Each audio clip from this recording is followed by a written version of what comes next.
Hi friends, நல்லா பசங்களுக்கு ஸ்கூல்லேருந்து வந்த உடனே ஈவினிங் ஸ்நாக்ஸு வேர்க்கடலை இருக்கா, அப்போ நீங்களும் ஒரு முறை இது மாதிரி சமைச்சு பாருங்கள்.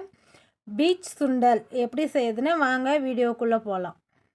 ஹாய் ஃப்ரெண்ட்ஸ், நல்லா பீச் ஸ்டைலில் வேர்க்கடலை சுண்டல் சாப்பிட்ணுன்னு தோணுதா? அப்போ நம்ம வேர்க்கடலையை நல்லா ஒரு 6லேருந்து 7 மணி நேரம் போல் தண்ணி ஊற்றி நல்லா ஊற வச்சிடலாம். நம்ம ஊற வச்ச கடலக்கொட்டை நல்லா ஊறிடுச்சு.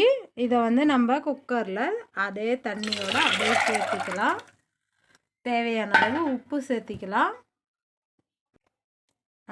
உப்பு போடுங்க. நம்ம உப்பு சேர்த்தி வச்சு குக்கர் மூடி ஒரு 4 விசில் விட்டு எடுத்துக்கலாம்.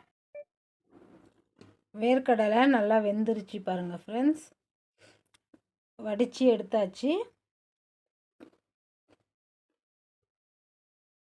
நம்ம வடித்து எடுத்த வேர்க்கடலை, அதில் நம்மளுக்கு தேவையான அளவு பெப்பர் சேர்த்திக்கலாம்.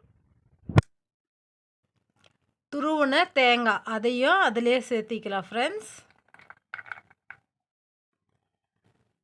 துருவின கேரட் அதையும் இதிலே சேர்த்திக்கலாம். கட் பண்ணி வச்சுருக்கிற வெள்ளரிக்காய் அதையும் அதிலே சேர்த்திக்கலாம். நறுக்கி வச்சுருக்கிற வெங்காயம் அதையும் அதிலே சேர்த்திக்கலாம். பச்சை மிளகாய் அதையும் அதிலே சேர்த்திடலாம். கட் பண்ணி வச்சுருக்கிற தக்காளி அதையும் அதிலே சேர்த்திடலாம். உப்பு, நறுக்கி வச்சுருக்கிற கொத்தமல்லி தழை அதையும் அதிலே சேர்த்திடலாம். நல்லா ஒரு ஸ்பூனில் நல்லா கலந்துக்கலாம் ஃப்ரெண்ட்ஸ்.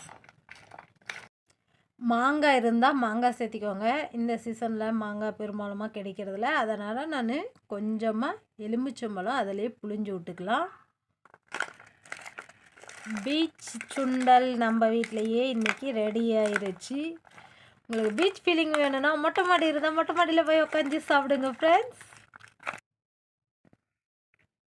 நம்மளுடைய பீச் வேர்க்கடலை சுண்டல் ரெடி ஆயிடுச்சு. முழுக்க ஆப்ஷன் தான். நம்மளுடைய பீச் சுண்டல் ரெடி ஆயிடுச்சு ஃப்ரெண்ட்ஸ். நீங்களும் ஒரு முறை சமைங்க, ருசிங்க.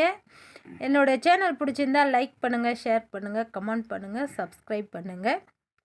பை ஃப்ரெண்ட்ஸ், நெக்ஸ்ட் வீடியோவில் சந்திக்கிறேன்.